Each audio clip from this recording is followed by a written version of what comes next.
welcome to another episode of Dissection of Violence with me, Wolf of Villainy. Today we're gonna go over Philadelphia's full hold versus Houston Outlaws in Route 66. This is obviously their Stage 2 rematch. In this particular VOD, I'll want to go over the maps, the comp between each team, and the aims that each team wants to do in this match. And I also want to break down the team fight and give everyone an insight onto why Houston Outlaw wasn't able to penetrate this point past point A, and how well Philadelphia Fusion was able to play against Houston. Now, first, let's take a look at this map. I'm gonna Bane, after he's done jumping off the map, as Torbjorn most likely will be the defenseman for the Philadelphia Fusion. What do you see the Outlaws decide to do in terms of... there's a lot of interesting things you can do on offense, right? Yeah, do you like... Okay, there we go. This is a very good view. Alright, so first let's take a look at this map. Route 66 is a very defensive favor map with point A, especially being relatively hard map to actually push through. Full hole in point A actually happen rather frequently. So and also for the fact that it's in this particular patch where they are playing, it's very good for Sombra because of obvious health pack. But I still want to take a look talking about why it's such. Now, if you look at this map right here, if you notice, there's usually a few routes of attack. There's this main route. You can go through the tunnel. You can go all the way up there and to the ledge. This is what I call like main route, where you can relatively use the whole team to push through. And there's also the side route, which is usually on the small side, where it's not really ideal to kind of flanking all the way there unless you have a specific goal in mind. So obviously in this map, one other thing about the offense needs to take note is the two mega here, and also the mini here as well, because with the defense side in here, is very easy for the defensive team to use a Sombra and then control this health pack area in which obviously they can build EMP very fast, and also keep up the sustain for the team. Now, one of the reasons why this map is very hard to penetrate is mainly because of these two high ground here. It is not the most uncontestable high ground in the world per se, but it had a good mix up range. Good mix up sideline, because if you control both of these plays, you can see pretty much all of the possible flank route and all the possible main route. So it offered quite a bit to the defensive team, and also obviously there's also the two health pack there, which create even more sustain, as well as defensive posture. And also for the fact that in this particular map, the sideline is very far, so the defensive team always have the advantages in terms of creating poke and dishing out poke before the offense can actually get into the range where they can meaningfully start and engage or whatnot. So for the offense, usually the goals here is to try to get as much progress as possible, bit by bit, and you want to try to control the gas station and the ledge area, and maybe you try to go for a flank on the side, outside of the gas station, or maybe beneath.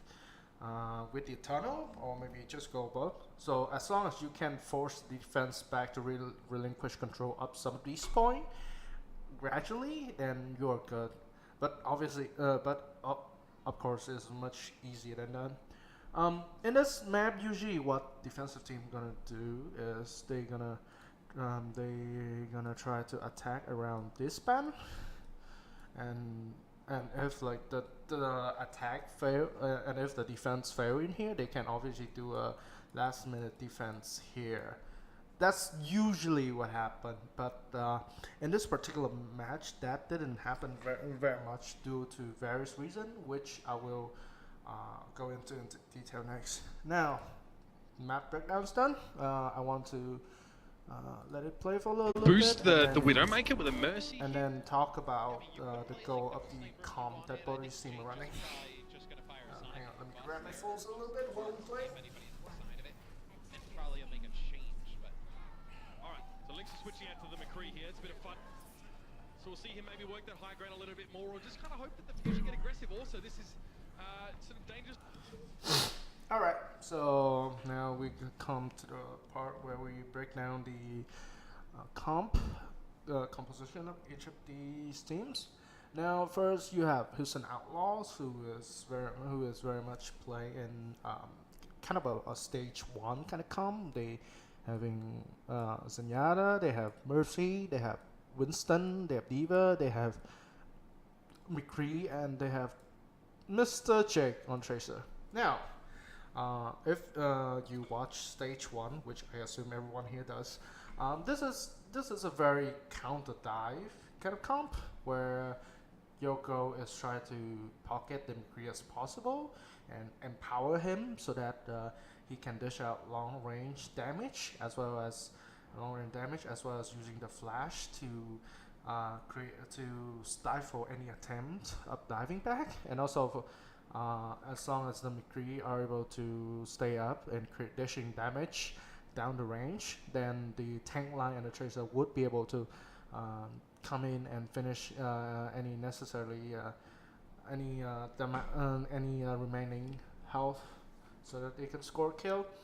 In this particular match, it also works against the Sombra comp in theory at least, because with the flashbang you can call out the Sombra. Obviously you can also catch the Tracer with a well-timed shot as well.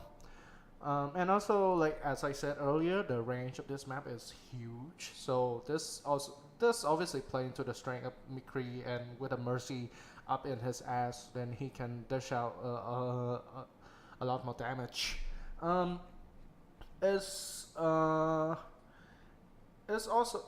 also kind of, I would say, a bread and butter count for Houston Outlaw. It seems kind of bread and butter for Outlaw because obviously in stage 1, Outlaw is known as a very defensive team who never really being aggressive in a sense, but they always try to pick on opponent's mistake. So with them losing 2-1 at this point, it feels almost like they kind of want to go back to their comfort zone and playing the comp in a meta where Mercy probably not the best pick. I do know that stage 2 does have a relatively good mix of support, like with you have Zen and Lucio, you have Anna and Zen, you have Mercy and Zen, whatever. But at this point, it feels less like Houston has a plan and more like they are defaulting back to what works for them in the last stage. Now, let's just play around a little bit. As you can, just a brief note here, as you can see here, you have both these guys kind of look right in the tunnel, but they are not coming in yet. It's mainly because obviously they want to scout and see if the Sombra is here. One curious thing I will also note is that usually when defensive team play on this particular map, usually what happens is that you would have Fraggy and Poe kind of like hang in here and try to take as much damage as possible in order to build the EMP, which is fine.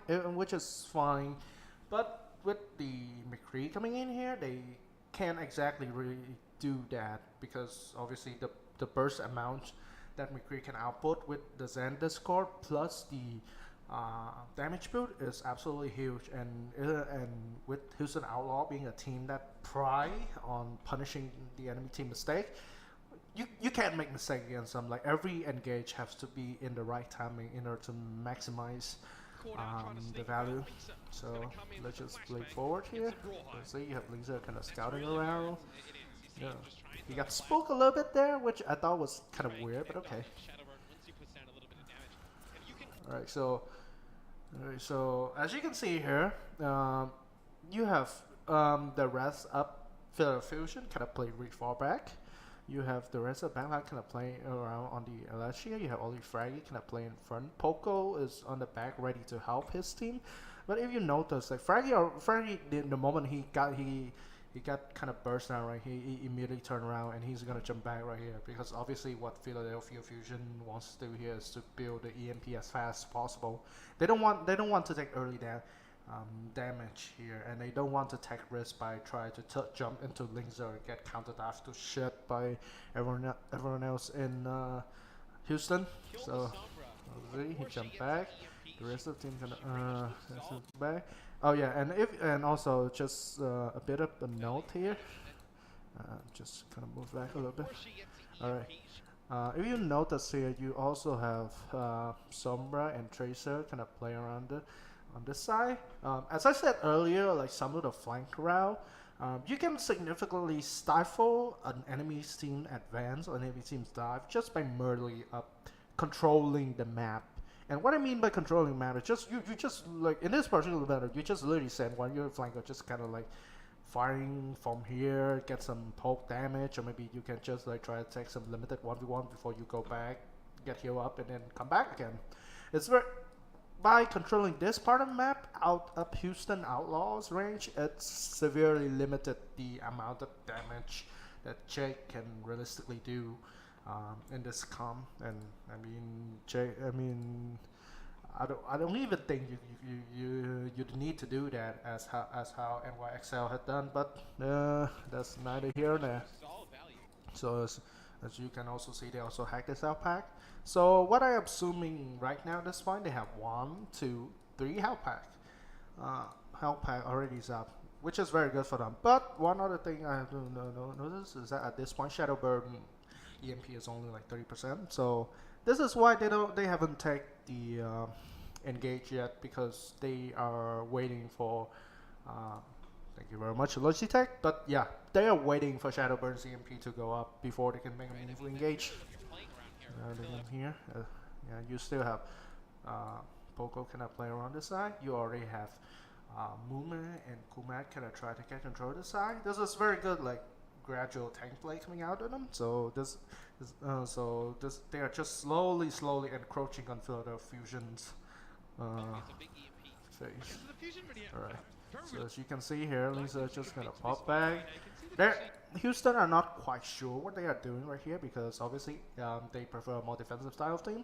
So with Fusion not engaging right away, it kind of make Outlaw kind of worried, because it's very much like not in characters per se. But they did do a lot of poke to Poco, and now Poco is just gonna charge the EMPs up. It's sort of, they have the high ground control, but they're not really here. Yeah, both just take like half their health and then jump into the health pack, and then Shadowburn already got 95%. While having like very good like health pack control over here. And one other thing I can probably criticize a little bit is that Fusion didn't use the ledge area as much as I would want them to. But I guess they saw that Lingzer was running McCree, so they don't want to take a risk, which is absolutely fine. So the EMP is up. This is gonna be the chance for the Fusion to make an engage and frag. And if you notice, the tank line of Fusion have completely stopped the card right over there. This is where they're gonna make a stand. Trying to take damage, heal it up. That's when they really want to start the fight here. So they're just waiting. Shadowburn kind of playing the line. Alright, so this is kind of a weird EMP coming out of Shadowburn. Obviously, if for in common sense, you need to kind of EMP Mr. Raucous over here, but it seems like he is more content of trying to EMP the front line as well as Boink and obviously Linkzer. So that's still four people having EMP. If you're having EMP, it is still very much winnable for them. So let's see how it goes in here. Raucous didn't get affected by the EMP. Raucous, Jake dive by flanking from over here and get killed by Boombox, and now everyone else from Fear Fusion just come barge in. And if you notice, one of the things is that like when they EMP, they obviously EMP the tank over here. This actually did so much damage to Outlaws because obviously Kumat can't exactly use his boost. Mumet can't exactly use his jump back to help Lindsay over here, who's getting dived to shit by Poco and Fraggy. And so both of these are just essentially taking out of the fight entire for like a brief 5 seconds, which is absolutely fine if you are trying to just kill 1 or 2 person. And now with already checked down, Lindsay are already down, Bong is already going to go down soon. This is gonna be very much a winning team fight for Fusion, and they just gonna farm the shit out of everyone else. Were hacked. None of their abilities were available to be used. And Carpe dropping a bit of twinings up on that. Yep, Yeah, cool map there. with Alright, so now that the first team fight done, now this is about 2 minute 50 with the way the card worked. The respawn time work, the next team fight is probably going to be around 2:35. So within this swaps, Shadowburn can easily come back and try to rehack the cell pack again, reestablish defensive position, and rinse and repeat. You connect on one of the supports. You connect with. Oh, and if anyone in the chat like having any question, feel free to ask. All right. Oh, and here's a pretty good look on how Fusion decided to play this map. You have kind of Poco kind of like playing around here. You have Fraggy kind of play around here, trying to cover this route. Both of them kind of cover the front route here. Carpe obviously going to control the backside of the gas station, and Neptuno with Neptuno and Boombox kind of play really closely. It's kind of a weird place to play, I would say, because usually what happens is that the defense of Lucio kind of play around the sides so that they can maximize the range. But obviously they don't want to give Linkzer any good target practice range, so they just kind of play around here. And also for the fact that with the mega kind of hack around here, they can just like if they took like a lot more damage, they can just come here and then use it. And also, amusingly enough, they do have a bit of sideline strike down to here. It's a little bit of a weird firing lane, but it's very effective nonetheless because it allowed them to like stay relatively okay into covers and still get most of the damage done. With all the things that get taken away from McCree, he's just kind of stationary there in the middle of the street. He can't flashbang Carpe as he comes towards him. Carpe. Alright, so they decide. So like I said, 2:35. This is where they put into the range again. So.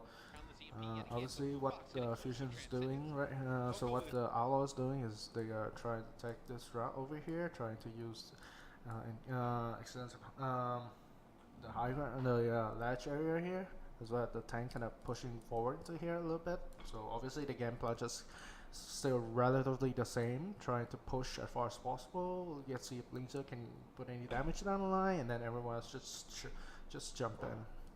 It's just that they took a relatively different route than the first one because they clearly don't want to EMP again. So now, right.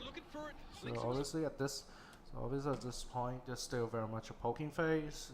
It had been poking for like the 15 seconds, which is kind of bad for both teams, I would say. Like right now, Outlaws, they're gonna have about 5 ults up. Raucous probably gonna get his ult soon. Jake probably gonna get his ult soon as well, assuming he hit every shot. Fusion, they also have like 3 ults up, and Shadowburn's probably gonna get his ult charge soon. So, in this particular instances, it's actually in Outlaw's favor to try to make a hard engage but like I said in the earlier, Houston Outlaw style is more defensive. They they need to wait. Ooh, okay. They need to wait for a clear mistake or clear opening before they engage. So right now everyone is still very passive, which is actually like not very in characteristic of the of fusion at all, which is perfectly fine. All right, so now they scout. So now obviously with Carpe coming here, they scout a little bit. Linkser uses Deadeye, didn't really get anyone. And as you can see here, is like Fusion is playing this game really out of characters. They don't make any hard engage at all. They are just literally waiting for Shadowburn's EMP to come up, and they just give space. They just pull back a little bit, take damage, pull back as long as EMP in. That's when they're gonna try to jump in, and this make Outlaws very uncomfortable because obviously they are the one that needs the mistake to happen in order to engage, but right now the mistake isn't happening yet, and they can't really do anything. Like Jake isn't gonna come in the back line one clip Boomball. No, that's not gonna happen. So all right, so they so right now they have Outlaw decided to use their Valkyrie. Linkser already uses ult, so now again, you still have kind of like everyone else just kind of play really passive over here. And at this point, even though Outlaw have a lot of space to work with, they are not exactly trying. They are still very much passive because they are waiting for the EMB to come in. Okay, and now and if you notice here, you have Carpe kind of pressure Raucous a bit, forcing Boing to come back and heal him, which actually give all a few Fusion like a brief seconds where they can coming in here and see if they can they can wear down Coolmat and Moomat at the front. Like at this point, like Jake doing his own shit over here, and Linkser kind of like playing in the ledge or playing the ledge area. Like there's actually not much support for the front line. So Boombox uses trans. They decided to just jump in over here. Raucous haven't used his trans yet. This is a bit of a mistake from Fusion, I think. Like obviously they use their trans to make an engage, but Fraggy I think chose the wrong target to dive in, because obviously he dived into Linkser, but then Linkser is getting pocketed to shit by Raucous and Boink, and obviously there's the Discord all on the tank. And it seems like the sounds barrier was a few minutes, no, not a few minutes, more like a few seconds late. So if Fraggy obviously died here, so now the team fight is gonna be 5v6. But at this point, even with this mistake, it seems like Outlaw isn't like going to dive in just yet, because they are still waiting for the EMP. Right, so here's the EMP, and Jake low. Okay, let me just slow down the footage a little bit. There's this one brief. Okay, like if you can see there. Yeah, if you can see, there's a brief moment there where. Yeah, there's a brief moment there where you see Carpus on the side, on the side, up the gas station, and he obviously killed Jake. This is pretty huge because it actually offset their earlier mistake and make the team fight 5v5, and now suddenly Outlaws can't just simply jump into a 5v5 team fight because they know that Fusion have EMPs up, and if Fusion hit this EMP on the back line, like this team fight is already good as shit. So Shadowburn scouting. He's still kind of like not playing just yet. They're still very much content of trying to play really passive. And this is Fusion just game minded the shit out of the Outlaws. And here we have Mr. Muma kind of jumping by himself in the back here. I'm not quite sure why he decided to do that, but maybe he thought that somebody was low in the back and he could probably do it. But then like Boombox and Neptune are still relatively okay, so they must have jumped back really far. And obviously Pogo just counter died him and killed him. And the place where Muma died, it's like there's absolutely no support coming out there. Like the firing lane is a little bit too limited. The Mercy here is not even there. So this was one of the few more times where I think Houston was getting a little bit uncomfortable and Muma was trying to make an engage happen, which didn't really happen. So now it's coming in. The team fight is 5v6.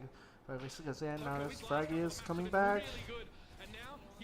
Alright, so Raucus is here. He's gonna get EMP to shit. But I do want to point out something before that. That's a good response from Poco. His last couple of maps have been really... You want to use this EMP or not? You're down your main tank. He was invisible on the high ground, Shadowburn, and still the Outlaws went and scoured the area Obviously, to make sure it Pogo wasn't here. there. If you notice here, you see that Boing. Right now, he is very much trying to pocketing Linkser. So far, on this whole map, what I noticed is that Boing doesn't really like help hit Raucus at all, and his main goal at this point as a Mercy player is literally heal the tank, pocket the McCree, and then maybe when Linkser got threatened, then maybe okay he come over and heal, but that's not. But obviously that's not what his goal at this moment, and this is gonna be a fatal mistake. Muma's down. That's a good response from Poco. His last couple of maps have been really good, and now he needs to step. Okay, so obviously Rag is coming here. Like the moment where he got EMP, like there's no help for them. Like if Boing was just like kind of like staying over here and then staying over here and then just maybe in position where he can potentially heal Raucus, then Raucus would probably be living. And now obviously they start a team fight. Carbase die. Boing still had his Valkyries up, and here now he's flying straight into the tunnel. Laser is gonna get dove on by 4 different people, and this is where the team fight break down. Yep, Laser died. Kumat also died. Shadowburn rehacked the health pack, and now that whole team fight alone. They started at like say 235, and now it's like 116. That's more than a minute, which is very bad for Outlaw at this point, because they realistically only have 2 team fight, and both those team fight took like nearly 3 minutes, and with the stall up Kumat at this point, they only gonna have a window for 1 team fight left. Even though Philadelphia Fusion at this point they don't have any ult. Well, they do have the tank outlet, but they don't have any defensive ult per se. And Outlaw still have a Linkser and Raucus ult. It's very bad for Outlaws. So they rescue Matt again. Now it's just gonna be 1 minute. So Frankie coming up in there, try to eat poke damage. He obviously have his Winston up, so he decided to just coming right into the engage there, and then split the team in half. So Linkser decided that Jake wasn't doing anything much going flanking here on here, so he decided he's gonna be the one that going to flank out here, which is, I guess it's fine, because considering that Fraggy is like just doing silly thing on the back versus Raucus there. It's kind of split the team into a bit of a messy spot. It seems like the communication of Outlaws kind of broke down a little bit, and here everyone just kind of solo queue. Raucus here, Jake is in here. Muma kind of jumping in. And this is one of those play where you kind of think that it shouldn't happen. It happened anyway. So you have Fraggy just kind of like doing his own thing, eat damage or prime range, whatever, and he somehow end up on the back side of Outlaws. And he's gonna kill Boink. And force out a trans by Raucus, which is absolutely huge, because Outlaw have been holding this out for like quite a long time. And the moment this ult is down, it opened up the way for literally everything else. And obviously, Carpe, Shadowburn's EMP is still up. So this is very much a major mistake on him. And Fergie's still alive despite only having half health, and he is back. And he literally just coming here, get into the health pack, and he already built Shadowburn's neck out by 50%, which is obviously very bad. Now it's up to the Outlaws to make something obvious. And as you can see in this party's team fight over here, kind of a common theme, I think, is that Outlaws seem very unfocused in terms of like who are they going to dive and who are they going to pick against. They play too passive. They play too defensive, even for their own liking. And whenever they try to make an engagement, usually what happens is that like either Jake get picked or Moonlight get picked, and shit just revert back to point A. Really, it doesn't have any. It doesn't really give any good sense of progression at all. And obviously, Philadelphia Fusion at this point, they are playing very well. They're having a lot of health pack control. They're having a lot. They are containing Jake and Laser very successfully, playing out of the side, control the route that they could realistically take. And also, they are playing in a mind gaming kind of way where they are out mind gaming Outlaws because they're like, okay, we are not going to hard dive on you, but we're just we are just being passive, and when the time is right, we're gonna strike. And this is really what happened. Right, so obviously here you have Carpe, Postmodern Raucous, Jake kind of coming behind, kind of be able to come behind and kill Neptuno. Lingzer kind of by himself here, so he's gonna die soon. Jake somehow killed Neptuno and Boombox here. So at this, if you look at this brief window of second in time, you have four people alive here. Field Fusion only have the tank and Carpe come back. Even the Shadowburn die, right? Shadowburn really need Shadowburn die. So at this point it's a 4v3, and this is absolutely winnable for Outlaws if they like really hard contest. But the problem is that like Lingzer is one of their main sub CPS is dying. Jake, even though he killed both the support, he is not in very good position to actually go in and clean up versus Poco right here. Right here, Carpe is still on the back line, haunting both Disu, as evident by Raucous just dying. And at this point up the map, the defensive respawn are gonna have easier time reaching here rather than the offensive respawn. So this last 20 seconds is gonna be very much Field Fusion. And now Movement die, because both the support of Outlaws is nowhere to be found. So right now, like Field Fusion is successfully trying to stall for time, and they are making some okay kind of trade, and Boombox and Neptuno is going fast as they can from there. And Jake really doing nothing much in here, honestly, outside of farming Alpha Fragment.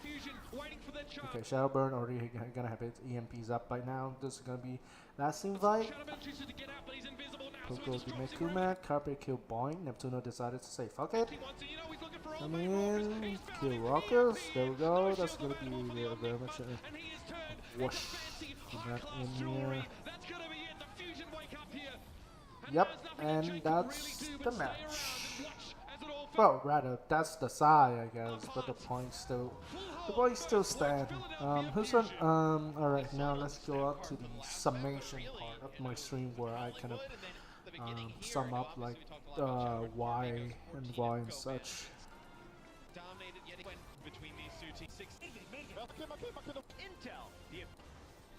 Alright, let's use this backdrop a little bit.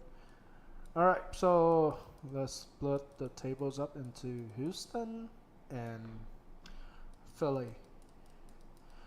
Now, let's talk about what they done, what both they seem kind of done wrong. I would say probably not done wrong per se, but probably a bit questionable.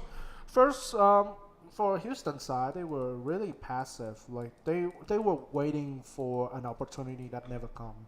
And I don't know whether it is because of the style they have been playing so successfully in stage 1, or it's because the stylistics choice, or it's because Jake was getting shut down. on his flanking route or whatever, but Houston was just very much content on to just push the payload, push the payload. They really didn't like try to call any hard engage. They really didn't try to maneuver around with. They just really content, just try to take their time, and this is one of the reasons why Philly was able to beat them. On the other hand, Philly, they also, ironically, they also kind of play passive in a sense, but not. But it is very out of character for them, and because of this passiveness, they usually don't have a lot of space. Because as you can see, like their defensive posture is really trying to pull back, try to play around the EMP and such. And um, personally, I think it could go a little better. They could probably take a little bit of space, a little more forward in their control of the map. But it feels like this is a deliberate stylistic choice because it is very out of character for them, and also for the fact that they seems to be aware of what kind of game plan Houston was going to do. So it's even though I found it questionable, like it's completely fine for them to play that because obviously they managed to full hole and win this map. Um, one other thing about Houston I want to touch on is no focus fire. Now this is kind of relating back to the passivity, but if you notice, like Muma Jake getting paid very long, and there wasn't any particular instances where two or more people in a team is actively firing together at somebody. I think this is a side effect of having to play in a very favorable stage one uh, meta where you have Jake on Junkrat, you have Mr. Linkzer on Widowmakers. Both of the characters are very high burst damage, and with plus Mercy, like I mean, Jake can two-shot any heroes, and then you have Linkzer just basically headshot everyone to death. So because of that, there isn't really any sense of Houston Outlaw kind of like going to full on dive, focus dive, like how they should be doing in this stage. And it's definitely show here. It definitely show here because their attack is very disparate. It's very lethargic, and this is going to be plaguing them in more matches to come unless Tyrone are able to get the team to adapt to this new meta. Um, and also, I think one of the thing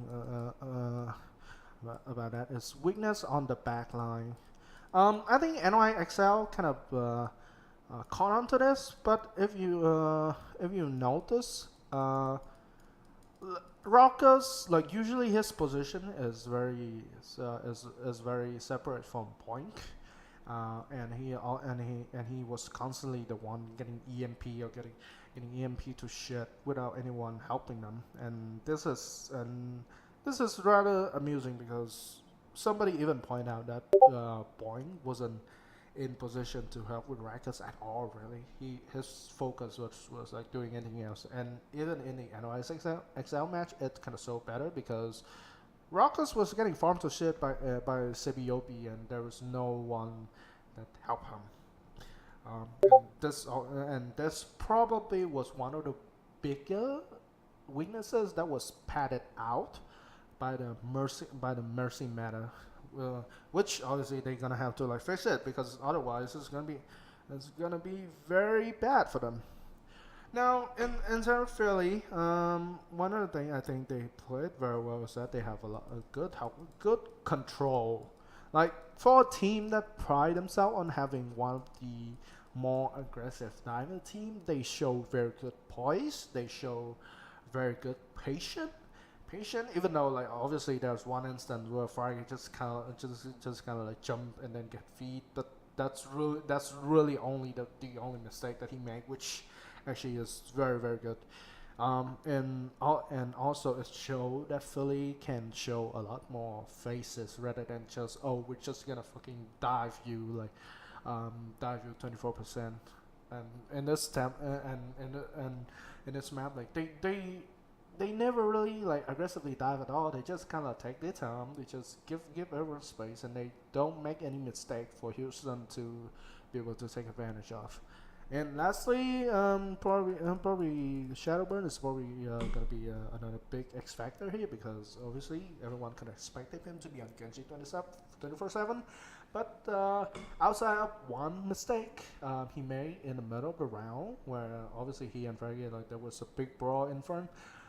He farmed EMP in in a relatively fast charge. He EMP'd the right people.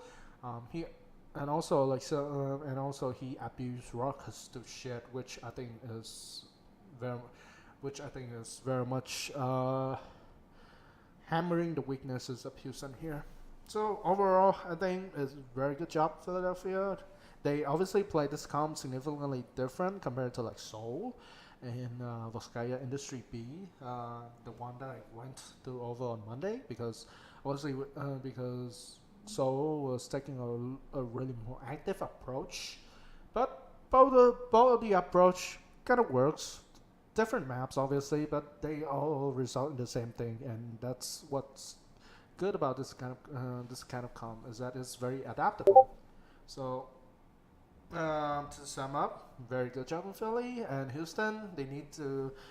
Uh, they need to do a lot of tweaking and maybe tell Jack to start grinding heroes that isn't Bastion or Junkrat. But anyway, thanks for watching my stream, and I will see you guys next time in the same channel.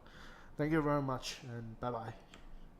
Oh, if anyone have any question, feel free to ask me in my Discord, in my Twitch, and on my Twitter. I'm very happy to answer all of it.